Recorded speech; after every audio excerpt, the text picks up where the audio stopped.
Hi viewers, welcome to Jayalakshmi kitchen. இப்போது நம்ம video போட்டே 1 வீக் ஆகிடுது, உங்கள் எல்லாருக்குமே தெரிஞ்சிருக்கும். ஸோ கொஞ்சம் வெளியில் போகிற வேலையெல்லாம் இருந்ததால் போட முடியல.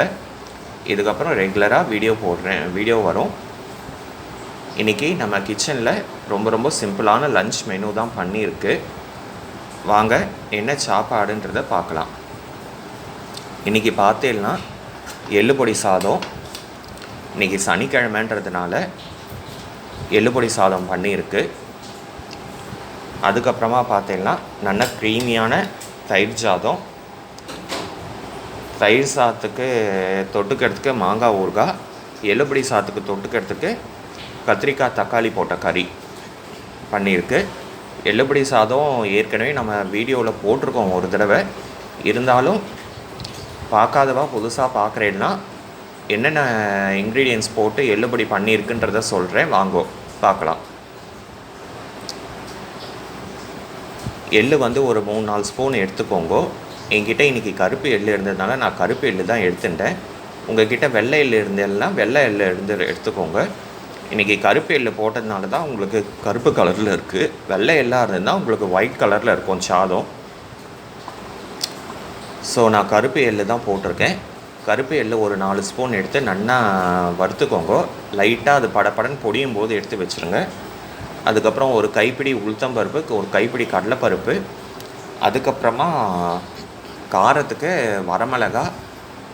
நீங்கள் காரம் எவ்வளோ சாப்பிடுவீங்களோ அதுக்கேற்ற மாதிரி காரம் போட்டுக்கோங்க. நான் இன்றைக்கி ஒரு 3 மிளகா தான் போட்டிருக்கேன். நீங்கள் கொஞ்சம் கூட சாப்பிடுவீங்கன்னா ஒரு 5 மிளகா போடுங்க. நான் காரத்துக்கு வரமிளகா, பத்தாததுக்கு மிளகு கொஞ்சம் போட்டிருக்கேன். நீங்கள் மிளகு வேண்டாம், நீங்கள் வரமிளகா மட்டும் போட்டீங்கன்னா வரமிளகா மட்டும் போட்டுக்கோங்க. இல்லை வரமிளகா வேண்டாம், மிளகு காரமே போதுன்னா அது கூட போட்டுக்கலாம், தப்பு இல்லை. நான் இன்றைக்கி ரெண்டும் மிக்ஸ் பண்ணி போட்டு நல்லா வறுத்து எடுத்துருங்கோ, எண்ணெய் விடாமல்.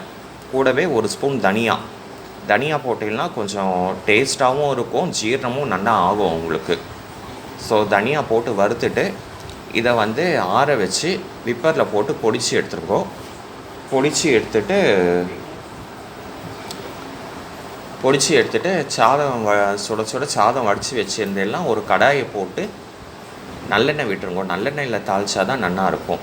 நல்லெண்ணெய் விட்டு கடுகு, உளுத்தம்பருப்பு, கடலைப்பருப்பு, கருவேப்பிலை போட்டு தாளிச்சிட்டு வடித்த சாதம் ப்ளஸ் இந்த அரைச்சி வச்ச எள்ளு பொடி இதை போட்டு நல்லா மிக்ஸ் பண்ணிவிடுங்கோ. வேணுன்ற அளவுக்கு உப்பு போட்டு இறக்கிட்டேன்னா நல்லாயிருக்கும். ஆஸ் யூஷுவல் கத்திரிக்காய் தக்காளி கறி எல்லாருக்கும் தெரியாத ஒன்றும் இல்லை, நான் ஒன்றும் புதுசாகவும் சொல்ல போகிறதில்ல. கடுகு உளுத்தம்பருப்பு தாளிச்சிட்டு கத்திரிக்காவை போட்டுருங்கோ. கத்திரிக்காவை போட்டு அது மேலேயே 2 தக்காளியும் பிழிஞ்சு விட்டு உங்களுக்கு வேணுன்ற மஞ்சப்பொடி, காரப்பொடி, உப்பை போட்டு மூடி வச்சுருங்கோ. தண்ணிலாம் தெளிக்கவே வேண்டாம். மூடி வச்சிடலாம். அதுலேருந்து விடுற தண்ணியிலேயே கத்திரிக்காய் நல்லா வெந்துடும். உங்களுக்கு நல்லா குழச்சலாக வெந்திருக்கு பாருங்கள். ஸோ இந்த எள்ளுப்பொடி சாதத்துக்கு கத்திரிக்காய் தக்காளி போட்ட கறி, அதுக்கப்புறமா தயிர் சாதம் எல்லாருக்குமே பண்ணுவேன் நீங்கள். ஸோ தயிர் சாதம், மாங்காய் ஊறுகாய் தொட்டுக்கிறதுக்கு இன்றைக்கி அவ்வளோதான். சிம்பிளான லன்ச் மெனு தான். இது வரைக்கும் இந்த மாதிரி ட்ரை பண்ணி பார்க்கலன்னா நீங்கள் ட்ரை பண்ணி பாருங்கோ. ட்ரை பண்ணி பார்த்துட்டு உங்கள் வேல்யூபிள் கமெண்ட்ஸ் அண்ட் ஃபீட்பேக் சொல்லுங்கள். இது வரைக்கும் நம்ம கிச்சனை சப்ஸ்கிரைப் பண்ணலன்னா இதுக்கப்புறம் சப்ஸ்கிரைப் பண்ணி பெல் பட்டன் ஐக்கான் அழுத்துங்கோ. நாளைக்கு இன்னொரு லன்ச் மெனுவோடு மீட் பண்ணுறேன். தேங்க்யூ.